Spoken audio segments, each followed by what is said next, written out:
नमस्कार। खबर भित्रको खबरमा स्वागत छ। म रेखा श्रेष्ठ। दर्शकवृन्द, यो देश आज मुट्ठी भरका धमिराहरूबाट खोक्रो बनाइएको छ। यही मौकामा चौका हान्दै सत्ता र शक्तिको आडमा माफियाहरूले व्यापार साम्राज्य विस्तार गरेका छन्। आफूलाई लब्ध, उद्यमी र प्रतिष्ठित दाबी गर्ने यी माफियाहरूलाई साथ दिने गरेका छन् यो देशको मसिहा दल र ती दलका नेता भनाउँदाहरूले। तिनै पार्टी र नेताकै काखमा बसेर माफियाकै सरसल्लाहमा बाल संगठनको जग्गा हडपियो 30 वर्षमा।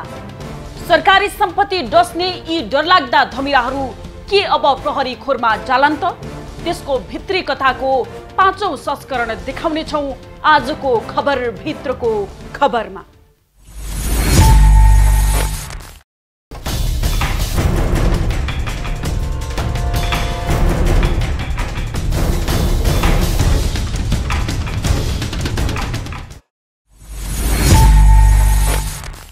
सधैँ सत्ताको काखमा बसेर राष्ट्रद्रोहन गर्ने धमिराहरूको दोहोलो काट्न हामीले श्रृङ्खलाबद्ध खबर सम्प्रेषण गर्दै आएका छौं। मुलुकको राष्ट्रिय सम्पत्तिको हक्का-हक्की लुटपाट विरुद्ध हाम्रो निरन्तर खरो प्रयासले माफिया र माफियाका गडफादरहरू अत्तालिएका छन्। जनतालाई प्रजातन्त्र र सुशासनको दुहाई दिएर मुलुक बर्बाद पार्नेहरूको बेधर्मको पर्दा उघारिएपछि उनीहरूको असली मुखुण्डो मात्रै खुलस्त भएको छैन। राष्ट्रिय सम्पत्तिको लुटपाटको सुनियोजित योजना पनि छाङ्गे देखिएको छ। देशभर सरकारी सम्पत्ति खाने धमिराहरूले नेपाल बाल संगठनको जग्गा खाएका थिए। भ्यागुतोले सर्पनेले चाहिँ त्यस्तो सरकारी जग्गा हो नेपाल बाल संगठनको, जसको स्थापना र इतिहासको इतिवृत्तान्त यस्तो छ। यो रिपोर्ट हेर्नुहोस्।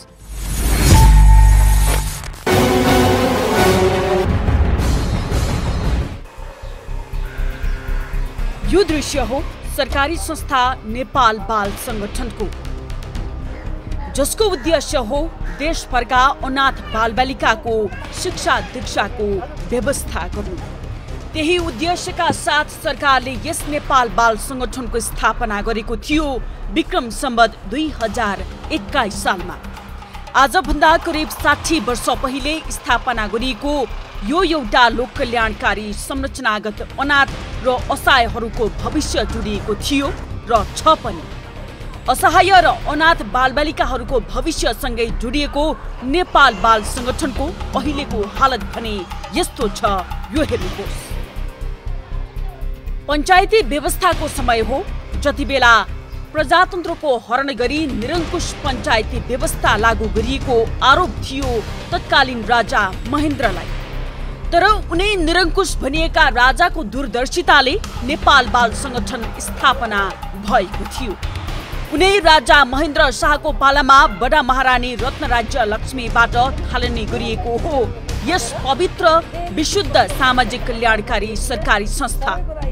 अनाथ र असहायहरूलाई शिक्षा दीक्षासँगै भरण पोषण पनि गर्ने गरी यो नेपाल बाल संगठन स्थापना भएको हो। यति बेला बाल संगठनको यो दृष्टान्त देख्दा सपना जस्तै लाग्न सक्छ जो कोहीलाई पनि, किनकि अहिले यसको गरिमा, ओज र गौरवमय इतिहासलाई कौडीको भाउमा मिल्काइएको छ। तत्कालीन श्री 5 सरकारले राणा दरबार अधिग्रहण गरेर नेपाल बाल संगठनको नाममा ल्याइएको थियो। यही बाल संगठनले बाल मन्दिर सञ्चालन गरेर शिक्षा दिने गरिएको छ। तत्कालीन भीम शमशेरकी राणा प्रधानमन्त्री कान्छी महारानी दिलकुमारी ब्रोन तामाङ अर्थात् सीता महारानीको नाममा सीता दरबार बनाइएको थियो। तामाङ समुदायकी दिलकुमारी ब्रोन अर्थात् तामाङलाई भीम शमशेरले बडा महारानी बनाएका थिए। उनै दिलकुमारी अर्थात् बडा महारानी सीताको नाममा रहेको थियो यो सीता दरबार। यो दरबार सहितको 119 रोपनी बढी जग्गा अधिग्रहण गरेको थियो तत्कालीन सरकारले, जसमध्ये यति बेला नेपाल बाल संगठनको नाममा 52 रोपनी ललितकला लगायत संस्थाहरूलाई दिएको छ। 2047 पूर्व यहाँको भौतिक संरचना अत्यन्तै व्यवस्थित थियो। सरकारबाट प्रत्यक्ष निगरानीमा रहेको संस्था भएकोले यसको रेखदेख व्यवस्थित थियो। यो मुलुककै संघीय राजधानी काठमाडौँ, यसैको मुटुमा रहेको छ यो बाल मन्दिर। काठमाडौँ महानगरपालिका वडा नम्बर 1 नक्सालमा रहेको छ बाल मन्दिर। मालपोत कार्यालय दिल्ली बजारको अभिलेख अनुसार 760 किता नम्बरको यो क्षेत्रफलमा 52 रोपनीको जग्गा छ, जुन जग्गा हालको प्रचलित मूल्यमा सुनभन्दा बढी महँगो छ। सुनकै भाउ भन्दा पनि बढी मूल्यमा रहेको यस जग्गा अरबौंको राज्यको सम्पत्ति हो। तर यति महँगो सरकारी जग्गा कौडीको भाउमा जग्गा लिजमा दिएको छ। बालुवाटार जग्गा प्रकरणलाई पनि मात खुवाउने गरी सरकारी जग्गा स्वार्थ समूहहरूको मुठीमा पुगेको छ। गणेशमान पुत्री रीता सिंह लगायतको मानिसहरूलाई प्रभावमा पारेर विशाल समूहले वर्षौंदेखि कब्जा गरेको हो। नेपालकै घराना समूहको जब यस बाल संगठनमाथि नजर पर्यो तबदेखि बाल संगठनमा ग्रहण लाग्न थाल्यो। बृहस्पति विद्या सदनको नाममा एक शैक्षिक माफिया बाल संगठनको जग्गामा छिरेको छ। यो शैक्षिक माफिया 2049 साल माघ महिना 27 गतेदेखि यहाँ जरा गाडेर बसेको मात्रै छैन, अब सरकारी जग्गा नै हडप्ने योजनाका साथ छलछाम र दिग्दम गर्दै आइरहेको छ। कुनै बिना प्रतिस्पर्धा बृहस्पति सदनले लिएको मात्रै छैन, उसले भारतीय स्कुल राई स्कुललाई सबलिजमा दिएर मोटो रकम कुम्ल्याइरहेको छ। जब यो देशमा विक्रम सम्वत 2046 सालमा प्रजातन्त्रको पुनर्स्थापना भयो तबदेखि सत्ता र शक्तिको आडमा सार्वजनिक जग्गामाथि नामुद शैक्षिक व्यापारीहरूको आँखा लाग्यो। गणेशमान जस्ता त्यागी नेताकै पुत्री रीता सिंहले बाबुको विरासतमै टेकेरै माफियालाई पोसिन् भने बाल संगठनलाई बर्बादीको डम्पिङ साइटमा पुर्याइन्। संस्थागत विकासको दायित्व र जिम्मेवारी लिएकी उनले 30 वर्षको अवधिमा विशाल समूहलाई लिजसँगै बैंक कर्जा सुरक्षणको समेत ग्यारेन्टी गरेर बाहिरिएकी थिइन्, त्यो पनि सरकारले बर्खास्त गरेको थियो 6 वर्ष अघि।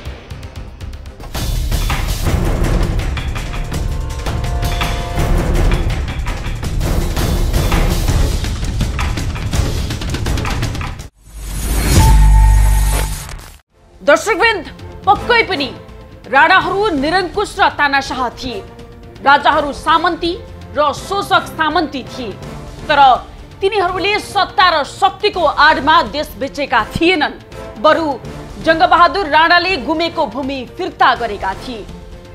देशका ऐतिहासिक सम्पदाहरूको संरक्षण र निर्माण गरेका थिए।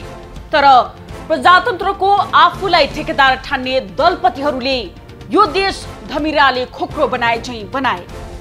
गएको 34 वर्षलाई फर्केर हेर्दा यो देशमा नाफामा गएका सरकारी उद्योग कौडीको भाउमा मिल्काइएकै बेला सरकारी सम्पत्ति पनि नामुद माफियालाई बुझाएर उनीहरूको असली प्रजातन्त्रको चेहरा खुलस्त बनाए।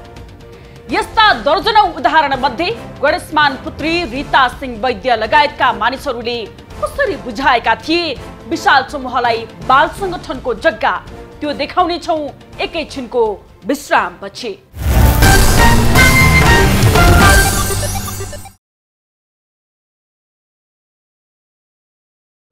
दर्शकवृन्द, बाल संगठनको जग्गामा भव्य तारे स्कुलका महल बनेका छन्। ती तारे स्कुलहरूका शैक्षिक धन्दा निर्वाध रूपमा चलिरहेका छन्, जहाँ जग्गा लिजका नाममा बिना प्रतिस्पर्धा एउटै घराना व्यापारीलाई पटक पटक सम्झौता गरेर दिएको पाइएको छ। बाल संगठनको अस्तित्व नै सखा पार्ने गलत मनसायले देशदोहन गर्ने सम्झौताहरू भएका छन्। बदनियतपूर्ण उद्देश्यले 3 दशक बढी यता बाल संगठनको जग्गा लिजमा दिएर विशाल समूह नामको नामुद माफियाहरूलाई यसरी हात लगाएकी थिइन्। लौह पुरुष गणेशमान पुत्री तथा कांग्रेस नेता प्रकाशमान सिंहकी बहिनी रीता सिंह लगायतको समूहले यो रिपोर्ट हेर्नुहोस्।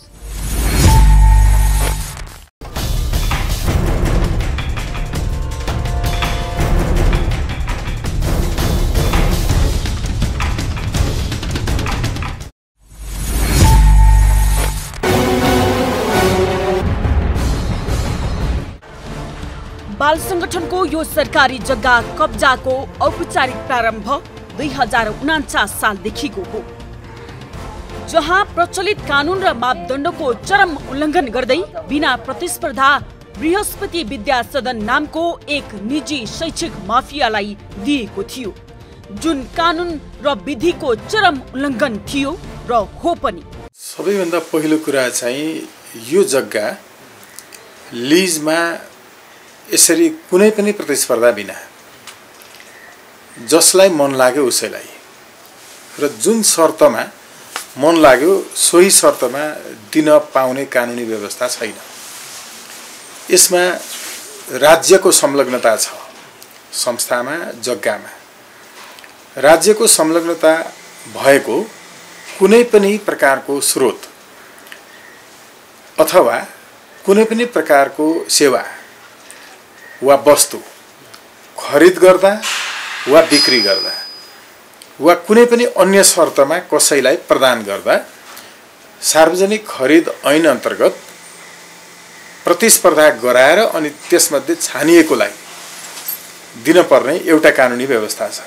यसमा स्टेटको इन्भल्भमेन्ट भएको हुनाले व्यक्तिहरूले चाहिँ आफ्नो नाममा रहेको सम्पत्ति, कम्पनीहरूले आफ्नो नाममा रहेको सम्पत्ति जोसुकैलाई पनि यसरी दिन सकिन्छ जसरी अहिले दिएको छ।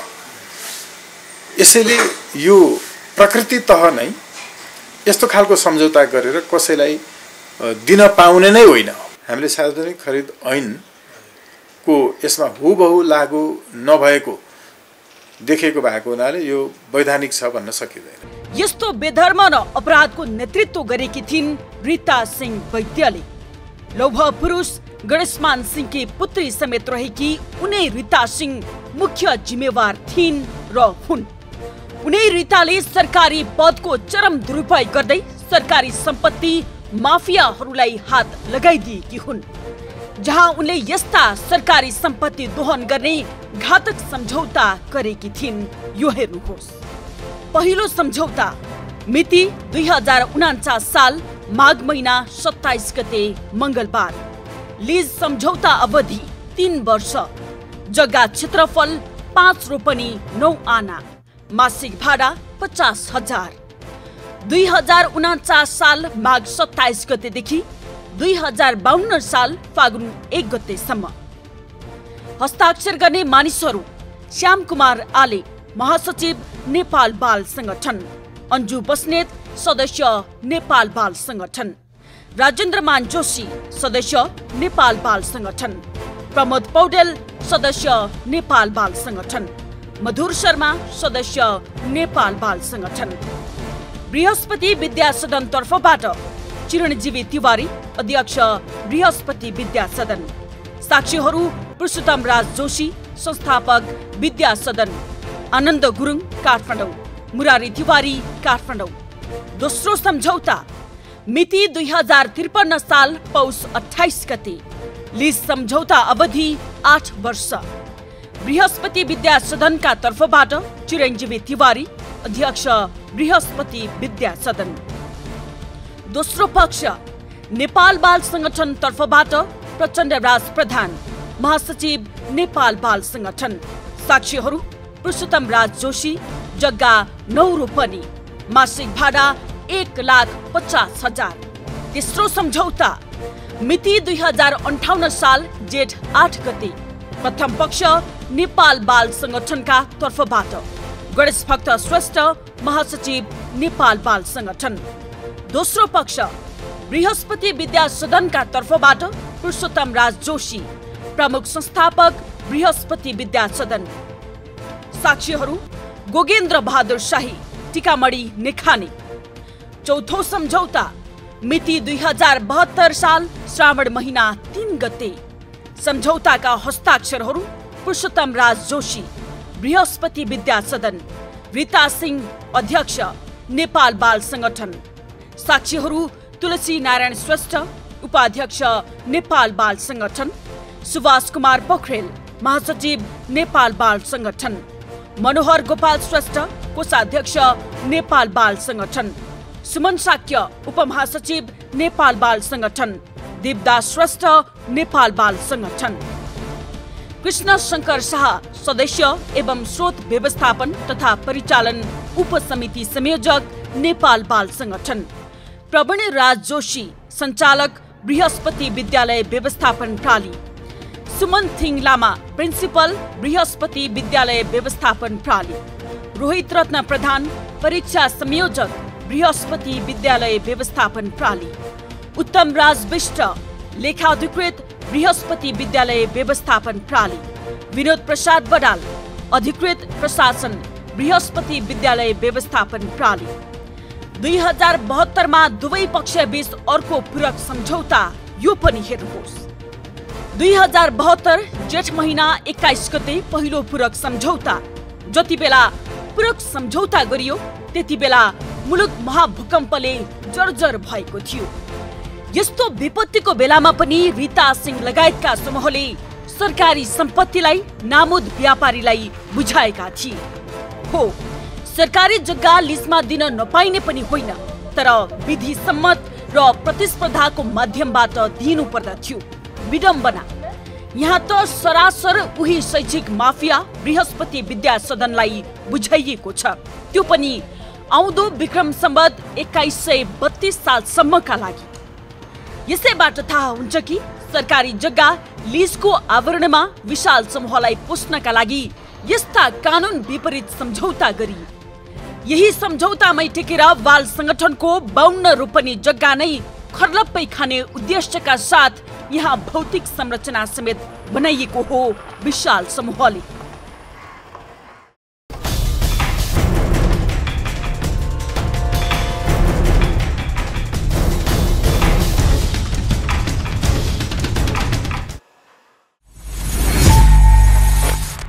दर्शकवृन्द, यो रिपोर्ट हेरिसकेपछि तपाईले पक्कै पनि थाहा पाउनु भयो होला यो देश बर्बाद कसले गराइरहेको छ।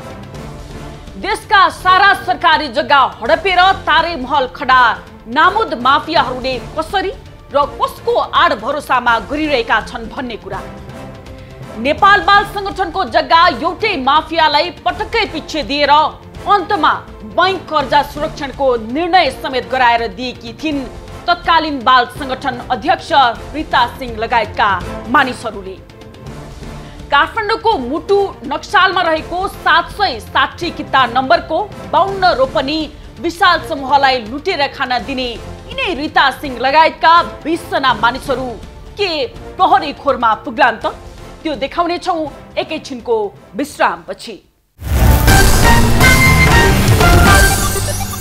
दर्शकवृन्द, तत्कालीन राणा प्रधानमन्त्री भीम शमशेरकी कान्छी रानी दिलकुमारी ब्लोन तामाङ अर्थात् सीता महारानी नाम रहेको दरबार थियो हाल बालमन्दिर रहेको स्थान। राष्ट्रिय निर्देशन ऐन 2018 अनुसार सरकारले अधिग्रहण गरेर नेपाल बाल संगठन स्थापना गरिएको हो। हालको काठमाडौँ महानगरपालिका वडा नम्बर 1 नक्सालमा रहेको यस बाल मन्दिर मालपोत कार्यालय दिल्ली बजारको अभिलेख अनुसार 760 किता नम्बरको हो। यस जग्गाको क्षेत्रफलमा 52 रोपनी छ, जुन जग्गा हालको प्रचलित मूल्यमा सुनभन्दा बढी महँगो छ। सुनकै भाउभन्दा पनि बढी मूल्यमा रहेको यस सरकारी जग्गालाई कौडीको भाउमा हिनामिना गर्ने मानिसहरू यी हुन्। यो रिपोर्ट हेर्नुहोस्। यो 6-7 पटकै गरेर यसको चाहिँ 28 रोपनी 5 जना जग्गा बृहस्पति विद्या सदनमा दिएको देखिन्छ।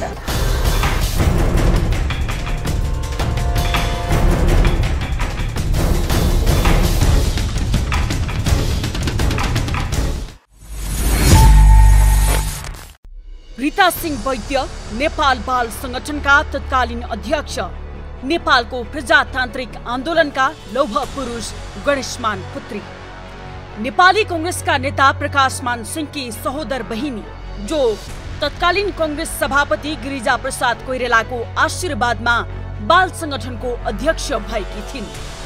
बाल संगठनको जग्गा सिद्ध्याउने योजनाकी मुख्य नायक हुन् रीता सिंह वैद्य। 2047 सालमा कांग्रेसले सत्ता सम्हालेका बेला यिनै रीता सिंह बाल संगठनमा छिरिन्। अनाथ बालबालिकाको शिक्षा दीक्षा गर्न भन्दै स्थापित संस्थाभित्र राजनीतिक आशीर्वादमा छिरेकी उनले 30 वर्ष बिताइन्। जति बेला बाल संगठनमा उनी बसिन्, उति नै बेला विशाल समूह नामको माफियालाई पोषिन् भने सरकारी सम्पत्तिको चरम दुरुपयोग गरिन्। उनी विरुद्ध सरकारी जग्गा हिनामिना गरेको आरोपमा पक्राउ पूर्जी जारी भएको थियो केही दिन अघि। रीता सिंहको यो बेधर्ममा साथ दिएका दोस्रो नम्बरका मानिस हुन् तुलसी नारायण श्रेष्ठ, जो नेपाल बाल संगठनका तत्कालीन उपाध्यक्ष थिए। यस्तै अर्का पात्र हुन् गणेश भक्त श्रेष्ठ। सरकारी जग्गा माफियालाई पोस्ने गरी निर्णय गर्ने यी मानिस तेस्रो नम्बरका हुन्। उनले पनि रीताको बोलीमा लोली मिलाउँदै विशाल समूहबाट सञ्चालित बृहस्पति विद्या सदनलाई सरकारी जग्गा कुम्ल्याउन सघाएका थिए। यी हुन् अर्का चौथो नम्बरका धमिरा रूपी मानिस, जसले सरकारी सम्पत्ति कौडीको भाउमा बेच्न सहमत भए। विशाल समूहलाई खुसी बनाउन जन्मदेखिको बल लगाउने मानिस हुन् सुमन शाक्य। उनले पनि रीता सिंहकै लहलहीमा बेधर्म गरेका थिए। पाँचौं नम्बरका बाल संगठनका अर्का खलनायक हुन् कृष्ण कुमार शाह, जो बाल संगठनका तत्कालीन सदस्य एवं स्रोत तथा परिचालन उपसमिति संयोजक थिए। रीता सिंहलाई सघाएर बृहस्पति विद्या सदनलाई पोसाएका थिए।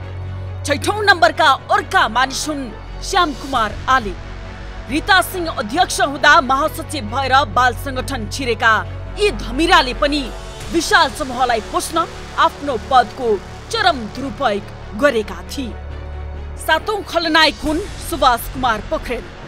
नेपाल बाल संगठनका तत्कालीन महासचिव पदमा पुगेका यिनले पनि रीता सिंहलाई सघाएका थिए।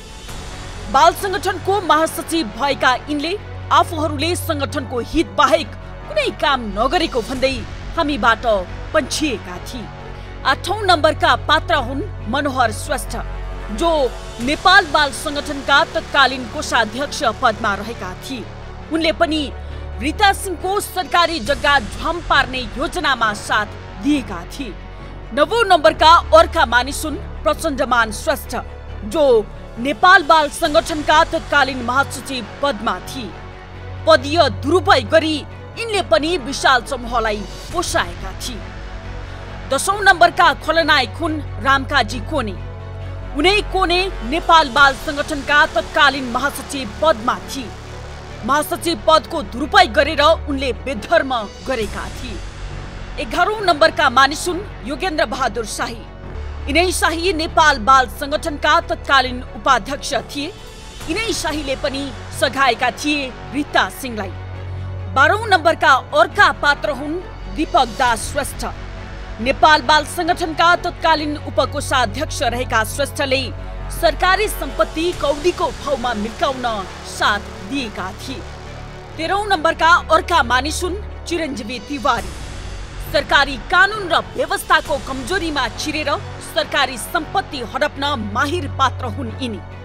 बृहस्पति विद्यालय व्यवस्थापन प्रणाली बृहस्पति विद्या सदनका अख्तियार प्राप्त तत्कालीन अध्यक्ष रहेका थिए यिनै चिरञ्जीवी तिवारी। 14औं नम्बरका अर्का व्यापारी हुन् बृहस्पति विद्यालय व्यवस्थापन प्रणाली बृहस्पति विद्या सदनका सञ्चालक प्रवीण राज जोशी। यिनै जोशीले बाल संगठनको जग्गा कसरी कुम्ल्याउने र शैक्षिक व्यापार चलाउने भनेर लागेका थिए। 15औं नामुद व्यापारी हुन् मुरारी निधि तिवारी। यिनै तिवारी बृहस्पति विद्यालय व्यवस्थापन प्रणाली बृहस्पति विद्या सदनका तत्कालीन सञ्चालक थिए। 16औं नम्बरका खलनायक हुन् पुरुषोत्तम राज जोशी। बृहस्पति विद्या सदनका संस्थापक समेत रहेका यिनले विशाल समूहलाई सरकारी जग्गा हडप्न शिक्षा दीक्षा दिएका थिए। बृहस्पति विद्या सदन नामको शैक्षिक दोकानमा यिनको लगानी 10% को हाराहारी होला, तर पनि बाल संगठनको जग्गा खानेमा यिनै रीता सिंहका खास सल्लाहकार भएको पाइएको छ। 17औं नम्बरका अर्का विशाल समूहकी मानिस हुन् श्रद्धा सिंघाई। विशाल समूह भित्रकी एक खास पात्रको रूपमा चिनिने यी मानिस बृहस्पति विद्यालय व्यवस्थापन प्रणालीका सञ्चालक हुन्। 18औं नम्बरमा रहेका मानिस हुन् अभिनव सिंघानिया।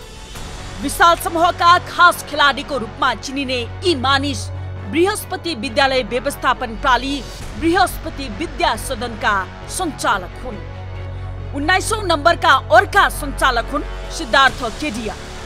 लब्ध र प्रतिष्ठित व्यापारी भन्न रुचाउने यी केडिया बृहस्पति विद्यालय व्यवस्थापन प्रणालीका सञ्चालक हुन्। केडिया परिवारका यिनीहरूले बाल संगठनको जग्गामा तारे स्कुल चलाएका छन्। 20औं नम्बरमा रहेका अर्का शैक्षिक व्यापारी हुन् कृति प्रसाद पाण्डे, जो विशाल समूहबाट सञ्चालित बृहस्पति विद्यालय व्यवस्थापन प्रणाली अर्थात् बृहस्पति विद्या सदनका सञ्चालक हुन्। सरकारी सम्पत्ति हडप्ने र शैक्षिक व्यापारको साम्राज्य विस्तारमा उनलाई निकै कुटिल पात्रको रूपमा हेरिन्छ। यी माथिका उल्लेखित संलग्नहरू विरुद्ध प्रहरीमा किटानी जाहेरी परेपछि पक्राउ पूर्जे जारी गरिएको हो। सत्ता र शक्तिको आड भरोसामा सरकारी सम्पत्ति हिनामिनामा मुछिएका यिनीहरू जोगिँदै आए पनि अब यिनीहरूको बास प्रहरी खोरमै हुने देखिन्छ।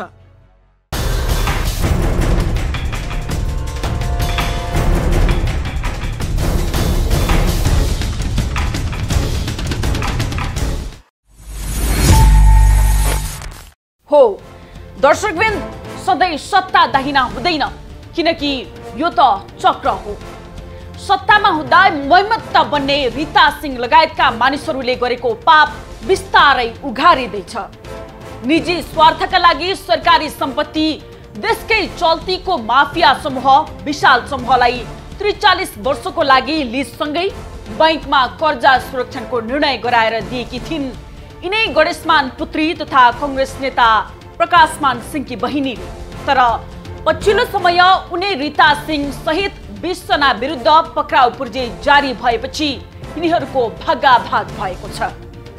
राजनीतिक दबाव र प्रभाव भएन भने विशाल समूहलाई सरकारी सम्पत्ति बुझाउने यस्ता धमिराहरूले जेलको हावा अवश्य खानेछन्। हवस् त आजलाई यति नै। भोलि अर्को खास विषय लिएर उपस्थित हुनेछौँ। खबर भित्रको खबरका लागि हेर्दै रहनुहोला एभी न्यूज खबर। नमस्कार।